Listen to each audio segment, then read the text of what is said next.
اتبعوا ما أنزل إليكم من ربكم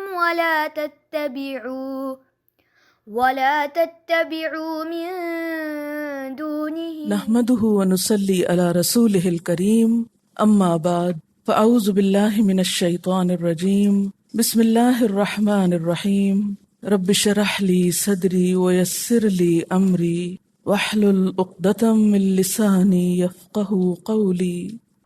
ولما جاء موسیٰ لمیقاتنا، جب موسیٰ علیہ السلام ہمارے مقرر وقت پر، معین وقت پر آ گئے، یعنی جو وقت مقرر تھا اس پر اپنی جگہ آ پہنچے، وَكَلَّمَهُ رَبُّهُ، یہاں آ کر رب نے ان سے کلام کیا۔ جب کلام کیا تو ایک اور خواہش کا اظہار کیا، قال رب ارنی، کہا اللہ تعالیٰ مجھے اپنا آپ دکھائیے، انظر الیک، میں تجھے دیکھ سکوں۔ قال لن ترانی، کہا تو مجھے ہرگز نہیں دیکھ سکتا۔ قدرتی بات ہے کہ جس سے انسان کو محبت ہوتی ہے اسے دیکھنا بھی چاہتا ہے، تو موسیٰ علیہ السلام کو یہ مطالبہ کوئی ناجائز مطالبہ نہیں تھا، لیکن یہ مطالبہ دنیا میں نہیں پورا ہو سکتا، کیونکہ اللہ تعالیٰ کائنات کی سب سے زیادہ خوبصورت ترین ہستی ہے۔ لیس کمثلہ شیء، اس جیسی کوئی چیز ہے ہی نہیں، تو اس کو دیکھنا بھی بطور انعام ہوگا۔ صرف وہ لوگ اسے دیکھ پائیں گے آخرت میں جو ڈیزرو کرتے ہوں گے۔ اللہ کے نافرمان اور منکر لوگ، کلا انہم عن ربہم یومئذ لمحجوبون، وہ اس دن اپنے رب سے حجاب کرائے جائیں گے، یعنی وہ رب کو نہیں دیکھ سکیں گے۔ اس لیے اللہ تعالیٰ نے صاف فرمایا لن ترانی، تم دیکھ نہیں سکتے، ہرگز نہیں دیکھ سکتے۔ وَلَكِنْ انظُرْ إِلَى الْجَبَلِ، لیکن تم پہاڑ کی طرف دیکھو۔ فَإِنِ اسْتَقَرَّ مَكَانَهُ، پھر اگر وہ اپنی جگہ ٹھہرا رہا، فَسَوْفَ تَرَانِي، تو تم مجھے دیکھ پاؤ گے۔ فَلَمَّا تَجَلَّى رَبُّهُ لِلْجَبَلِ، پھر جب اس کے رب نے پہاڑ پر تجلی کی، روشنی ڈالی، جَعَلَهُ دَكَّا، تو صرف اس روشنی کی وجہ سے اس پہاڑ کو ریزہ ریزہ کر دیا۔ دکا کا لفظ جو ہے دال کاف کاف سے ہے، دکن، نرم اور ہموار زمین، کوٹ کر برابر کرنا، تو اس پہاڑ کو ریزہ ریزہ کر دیا۔ وَخَرَّ مُوسَىٰ صَعِقًا، اور موسیٰ علیہ السلام بے ہوش ہو کر گر پڑے۔ یہ بے ہوشی بھی اللہ کی بڑی نعمت ہے۔ کیسے کہ جب صدمہ ایک خاص حد سے آگے بڑھتا ہے تو اللہ تعالیٰ انسان کو بے ہوش کر دیتے ہیں، کیونکہ وہ اب اس سے آگے اس صدمے کو اٹھا نہیں سکتا۔ لا یکلف اللہ نفسا الا وسعها کا یہی مطلب ہے کہ انسان ایک حد تک تکلیف برداشت کر سکتا ہے، ایک حد تک کوئی صدمہ برداشت کر سکتا ہے۔ جب وہ لمٹ ختم ہونے لگتی ہے تو انسان کے سینسز چلے جاتے ہیں، پھر اس کو پتہ ہی نہیں ہوتا کہ ہو کیا رہا۔ تو پورے پہاڑ کا ریزہ ریزہ ہو جانا اور زمین کی طرح برابر ہو جانا، کیونکہ دک کہتے ہیں نرم اور ہموار زمین کو، کہاں پتھر چٹانوں والا، کہاں وہ صرف روشنی کی وجہ سے، چند ریز کی وجہ سے ایسے ہو گیا جیسے کوئی نرم چیز ہو، جیسے ریت ہوتی ہے نا، کوٹ کے ریگزار بنا دو، ریت کے اوپر اگر آپ پاؤں رکھے تو ایک جگہ ٹکتی نہیں، کہاں پتھر اور کہاں ریت، دو اپوزٹ چیزیں۔ آپ خود سوچیں کہ وہ سارا سین ہوگا کیا کہ ایک روشنی آئے اور پہاڑ سارا بیٹھ جائے اور ہر چیز کا نقشہ بدل جائے۔ تو اس سے وہ بے ہوش ہو گئے۔ فلما افاق، پھر جب افاقہ ہوا، جب ہوش آئی، قال سبحانک، تو بولے پاک ہے تو، تبت الیک، میں تیری طرف توبہ کرتا ہوں، وَأَنَا أَوَّلُ الْمُؤْمِنِينَ، اور میں سب سے پہلا مومن ہوں، بن دیکھے تجھ کو مانتا ہوں، میں تیری قدرت کا یقین کرتا ہوں۔ اس سے کیا بات پتہ چلتی ہے کہ جب انسان اللہ تعالی کے سامنے کوئی ایسی بات کر جائے جو اس کو پسند نہ آئے یا اس کے طریقے کے خلاف جائے تو فوراً رجوع کر لینا چاہیے. سبحانک. اب یہاں توبہ کا طریقہ بتایا گیا ہے. 3 باتیں ہیں. پہلے اللہ کی تعریف بیان کی گئی، سبحانک، تو پاک ہے. دوسری بات تبت الیک، میں تیری طرف توبہ کرتا ہوں. تیسری بات وَأَنَا أَوَّلُ الْمُؤْمِنِينَ، میں سب سے پہلا مومن ہوں. اپنے ایمان کی بھی تجدید کرے انسان، یا اللہ میں تجھ پر ایمان رکھتا ہوں. اسی لیے وہ غم کے وقت کی دعا کیا ہے؟ اللہ اللہ ربی لا اشرک بہ شیئا. حالانکہ انسان شرک نہیں کرتا، اللہ کو رب مانتا ہے، لیکن اس وقت اس ایمان کی تجدید ضروری ہوتی ہے. پھر ری ایشورنس. قال یا موسیٰ، فرمایا اے موسیٰ، انی اصطفیتک، میں نے تجھ کو چن لیا. اب یہ ہم کلامی کا دوسرا موقع ہے. پہلے موقع پر جب بات شروع ہی ہوئی تھی، شوق حد سے بڑا کچھ اور مطالبہ کر بیٹھے. یعنی اس سے کیا پتہ چلتا ہے کہ اللہ کی محبت میں اس شوق میں بھی ایک لمٹ ہونی چاہیے، اس میں بھی کوئی ناروا باتیں منہ سے نہیں ہونی چاہیے. بعض اوقات ہم اللہ کی محبت میں بڑے ناروا گستاخانہ جملے بولنے لگتے ہیں. تو محبت کا بھی ایک ادب ہوتا ہے، ایک لمٹ ہوتی ہے. بہرحال اب دوبارہ اللہ تعالی ہم کلام ہوتے ہیں. یا موسیٰ انی اصطفیتک، میں نے تجھ کو چن لیا، علی الناس، لوگوں پر، برسالاتی، اپنے پیغامات کے ساتھ، یعنی رسالت کے ساتھ. میں تجھے اپنا رسول بناتا ہوں، تیرے ذریعے پیغام پہنچانا چاہتا ہوں لوگوں کو. وہ بھی کلامی، اور اپنے کلام کی وجہ سے، یعنی میں نے تجھ سے جو کلام کیا اس بنا پر تجھ کو چن لیا ہے. یعنی موسیٰ علیہ السلام کو اللہ تعالیٰ نے نبوت کے ساتھ ساتھ ہم کلام ہونے کا جو شرف بخشا، یہ ایک بہت بڑی عزت افزائی کی بات تھی. فخذ ما آتیتک، تو جو میں تجھ کو دے رہا ہوں اب اس کو لے لو. وکم من الشاکرین، اور شکر گزاروں میں شامل ہو جاؤ. تو اس سے کیا پتہ چلتا ہے کہ نعمت کے ملنے پر شکر گزاری ضروری ہے. کم من الشاکرین. اور یہ شکر انسان میں پھر تکبر نہیں پیدا ہونے دیتا کہ یہ تو رب کا احسان ہے. اب خذ ما آتیتک، وہ کیا ہے؟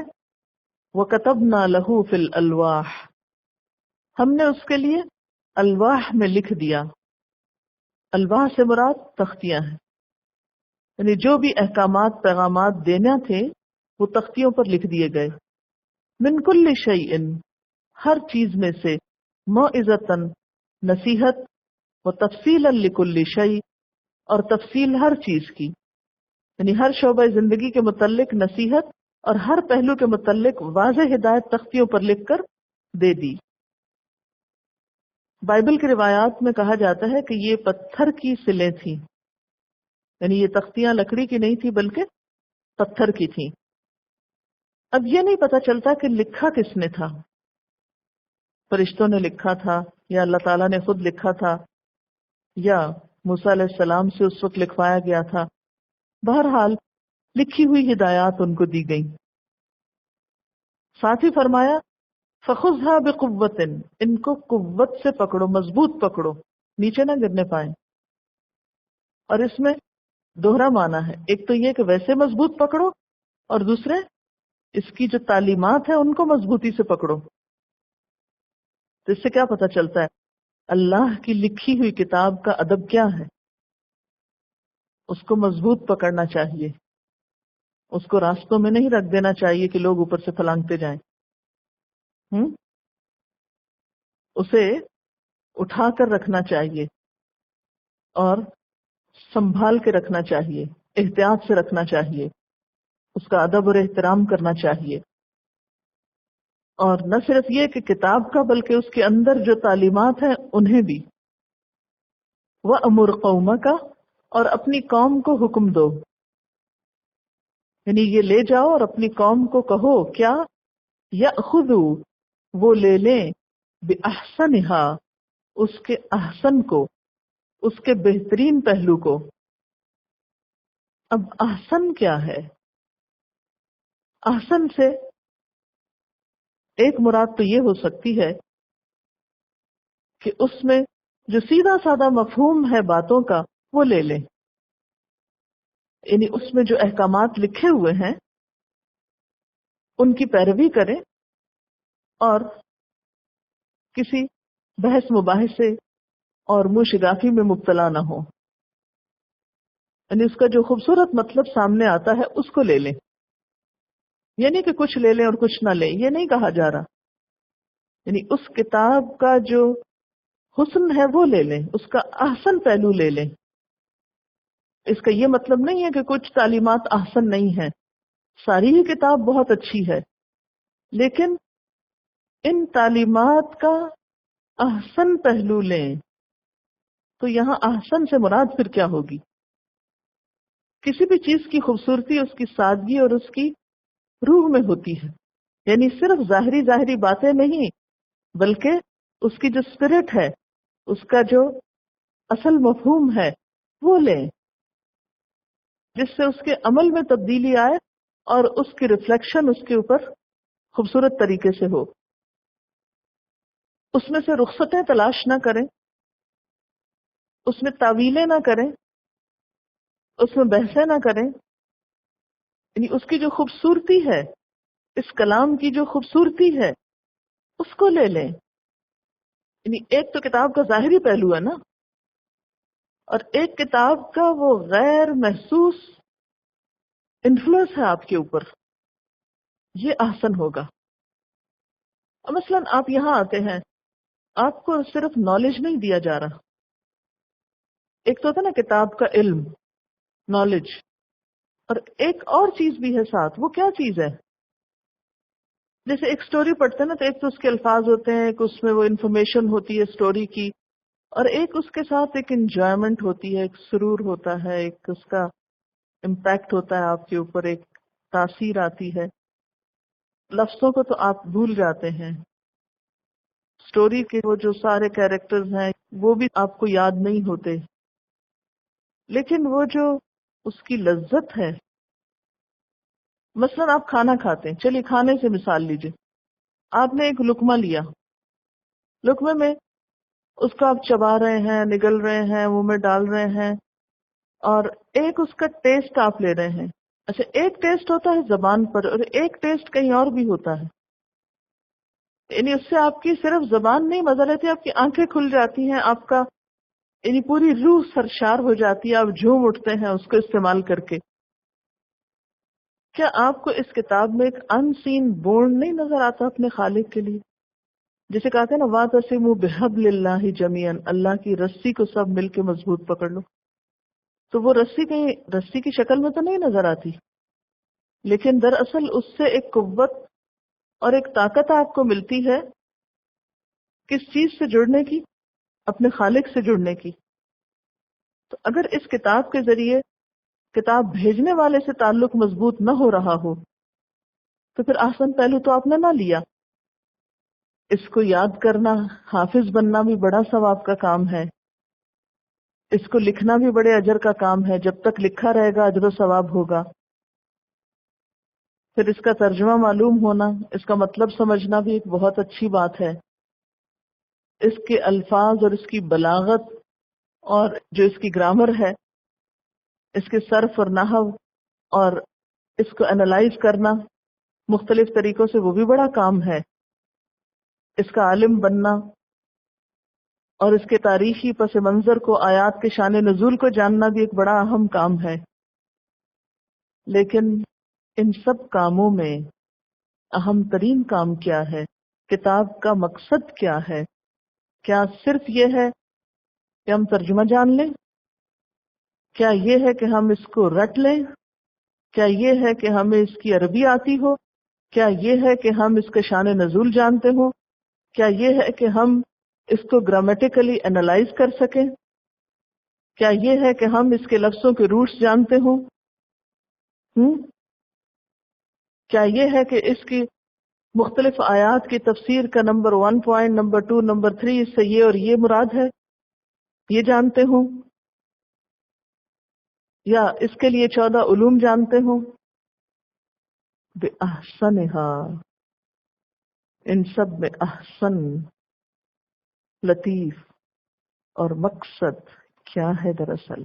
یہ بڑی اہم آیت ہے، کتاب سے تعلق کی اور کتاب سے فائدہ اٹھانے کے طریقوں پر یہ بات کر رہی ہے یہ آیت، کہ کتاب کے ساتھ کرنا کیا ہوتا ہے اور ہم کر کیا رہے ہیں، اس کا پھر نتیجہ بھی تو وہی نکلے گا نا جو ہم کر رہے ہیں، جس مقصد کے لیے اور جس پہلو سے ہم اس کو لیں گے حاصل بھی وہی ہوگا۔ اگر ہم نے اس سے کوئی تعویذ بنانے ہوں،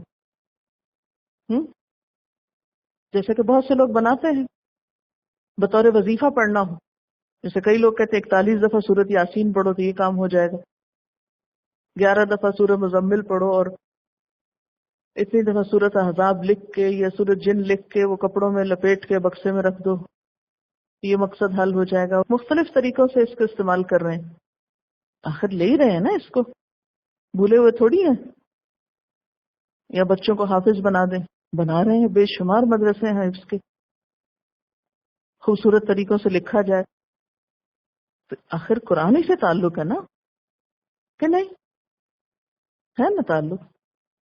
کیا وہ اس کو لے نہیں رہے؟ لے رہے ہیں نا، لیکن صرف لینے کا نہیں کہا گیا، وَأْمُرْ قَوْمَكَ يَأْخُذُوا بِأَحْسَنِهَا، اپنی قوم کو حکم دو کہ اس کے احسن کو لیں۔ کتاب کا حسن کیا ہے، کتاب کی خوبصورتی کیا ہے، اس کا احسن ترین پہلو کیا ہے؟ یعنی سارے ہی اچھے ہیں، لیکن ایک ہے اچھے، ایک ہے احسن، سب سے اچھا۔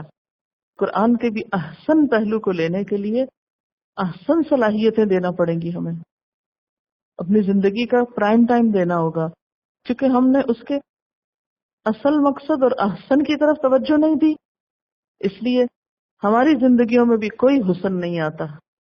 احسن لیں گے تو آپ میں حسن آئے گا نا۔ ہم کیا کرتے ہیں، جو بچہ ہمارا مینٹلی سلو ہو اس کو کہتے ہیں حافظ بن جاؤ، قرآن پڑھ لو، عالم بن جاؤ۔ جب ہم سب دنیا کے کام کر چکتے ہیں پھر سوچتے ہیں چلو تھوڑا سا ٹائم اس کو بھی دے دیں۔ سادگی کی ہم نے ایک ایسی تفسیر کر رکھی ہے کہ جو ساری کی ساری صرف دین کے کام کے وقت ہم کو یاد آتی ہے۔ دنیاوی تعلیم کے لیے ہم پھر بھی بچت کر کے پیسے دے کے پڑھیں گے، لیکن دین کی تعلیم کے لیے ہمارے پاس کچھ نہیں۔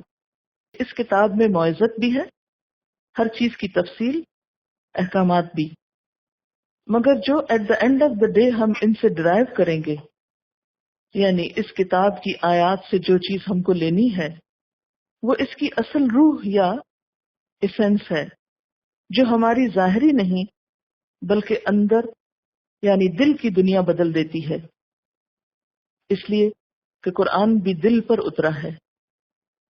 اس کو پڑھنے کے بعد جو احساس پیدا ہوتا ہے وہ پورا دن ہمارے ساتھ رہتا ہے، جو اس کتاب کا حسین ترین پہلو ہے۔ لیکن پڑھنے کے بعد جو ایک فیلنگ آتی ہے آپ کے اندر، جو ایک اللہ کی محبت آتی ہے یا جو ایک انسپریشن آپ کے اندر آتی ہے، وہ آپ کو یاد رہ جاتی ہے، یا وہ چیز جو آپ کے عمل میں یا آپ کی گفتگو میں یا انداز میں یا سٹائل میں تبدیلی پیدا کرتی ہے اس کتاب کی روشنی میں، اس کتاب کی جو روح ہے وہ آپ کے ساتھ ساتھ چلتی ہے۔ مثلاً اس کے پڑھنے کے بعد جو دل میں روشنی آتی، جو چہروں پہ روشنی آتی، جو آنکھوں میں چمک پیدا ہوتی، وہ اس کے بغیر نہیں آتی، اور یہی چیز دراصل پیدا کرنے کی ضرورت ہے، یعنی صرف نالج نہیں بلکہ اس کی اسپرٹ۔ ہم سوچیں کہ کہیں ہم میں یہ احساس ہی تو مسنگ نہیں، لگتا ہے اللہ تعالیٰ بنی اسرائیل میں بھی یہی روح پیدا کرنا چاہتے تھے، to take the cream, the best, the spirit. احسن ہاں کیا ہے پھر؟ کریم، بیسٹ، اسپرٹ، ایسنس، روح، یہ الفاظ آپ اس کے لیے استعمال کر سکتے ہیں۔ Getting inspiration from this book is important. That is the main thing you need to take from it, since it helps you in getting all other things. کیونکہ جب آپ انسپائر ہوں گے، انسپریشن آپ کے اندر ہوگی، یہی دراصل بیس بنے گی باقی عمل کی بھی۔ So it helps you in getting all other things that you need to whatever it be, thinking, عمل، ریڈنگ ایٹسٹرا. کیونکہ اگر اندر کا دل بدلے گا، اندر آپ کے ایک ایمان کی روشنی پیدا ہوگی، تو پھر ہی اس کتاب کے الفاظ پر بھی آپ عمل کر سکیں گے، پھر ہی الفاظ بھی یاد رہیں گے. آپ نے ایک تجربہ کیا ہوگا کہ جو آیت آپ کو بہت اسٹرائک کرتی ہے اس کا ترجمہ نہیں بھولتا، آپ کو ترجمہ بھی یاد ہو جاتا ہے، اس کی تفسیر بھی یاد ہو جاتی ہے. لیکن جو آیت آپ کو سمجھ نہیں آتی نا، یا آپ کے اندر نہیں اترتی، نہ اس کا ترجمہ صحیح یاد ہوتا ہے، نہ اس کی تفسیر صحیح یاد ہوتی، اور عمل، وہ تو جب سمجھ ہی نہیں آئی تو عمل کیا ہوگا. ہاں؟ تو یہ جو آیت ہے، اللہ تعالیٰ کا یہ حکم جو ہے دو لفظوں میں، کتنا چھوٹا سا، جو عام طور پہ ہم پڑھتے پڑھتے بالکل اگنور کر کے آگے چل پڑتے ہیں. حالانکہ یہی چیز اس علم کو خوبصورتی دینے والی ہے. یعنی یأخذوا بأحسنها، جب احسن لیں گے تو اس احسن کی ریفلیکشن بھی پھر نظر آئے گی. جو لوگ اس کے احسن تک پہنچ جاتے ہیں، پھر ہو نہیں سکتا کہ ان کے عمل میں حسن پیدا نہ ہو اور ان کی زندگی میں یہ ساری خوبصورتی نہ آئے.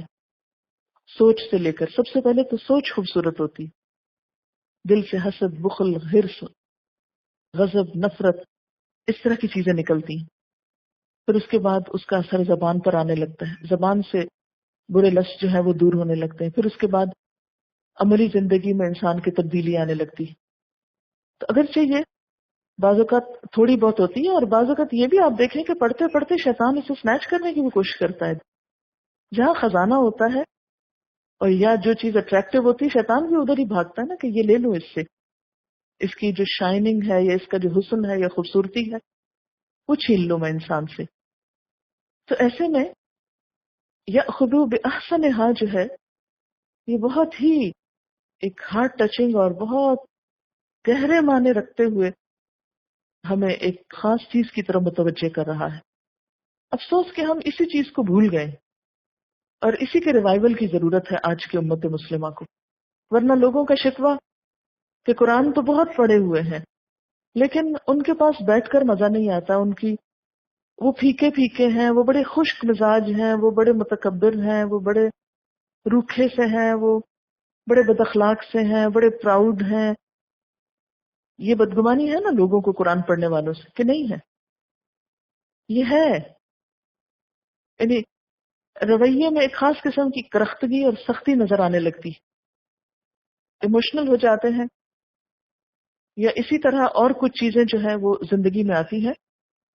تو اللہ تعالیٰ کیا فرماتے ہیں کہ اس کتاب کو پڑھ کر کیا کرو، یأخذوا بأحسنها، اس کا احسن پہلو لو، نہ کہ اس کے پڑھنے والے دہشت گرد کہلائیں.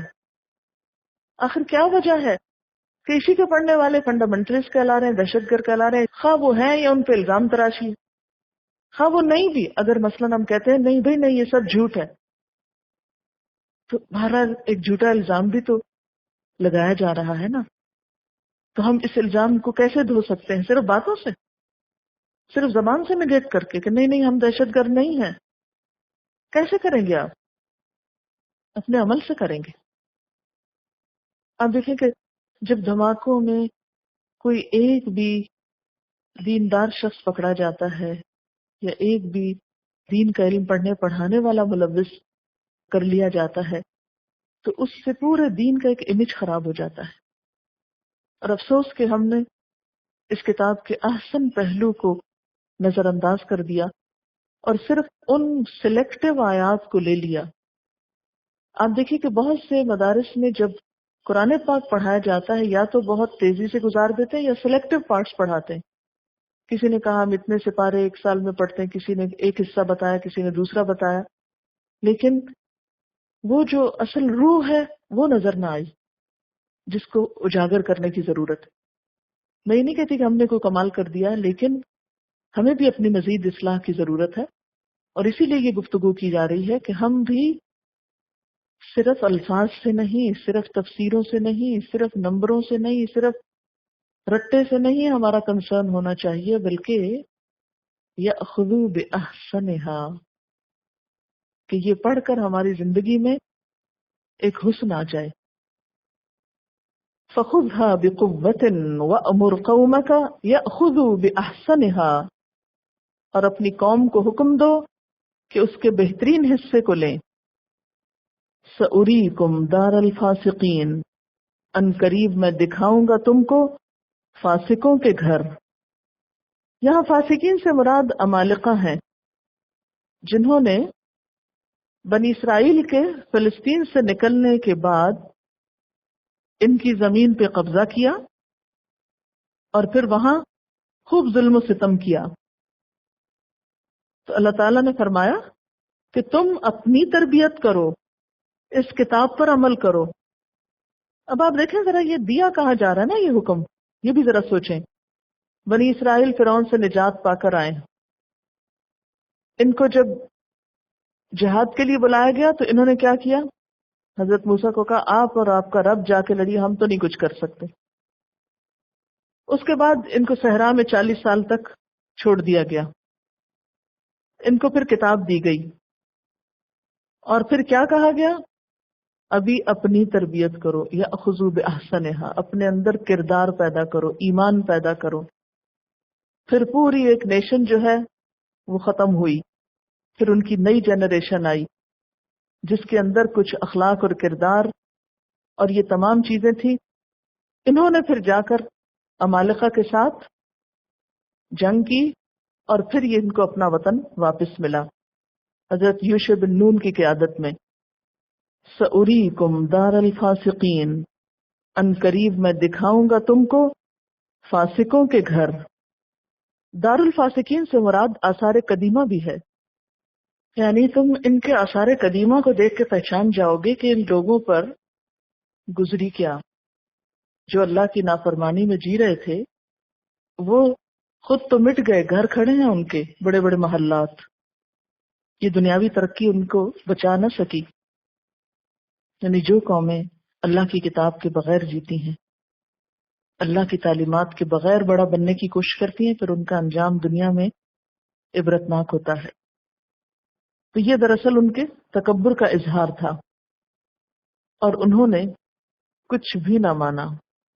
وآخر دعوانا ان الحمد للہ رب العالمین. سبحانک اللہم وبحمدک نشہد ان لا الہ الا انت نستغفرک ونتوب الیک. السلام علیکم ورحمۃ اللہ وبرکاتہ.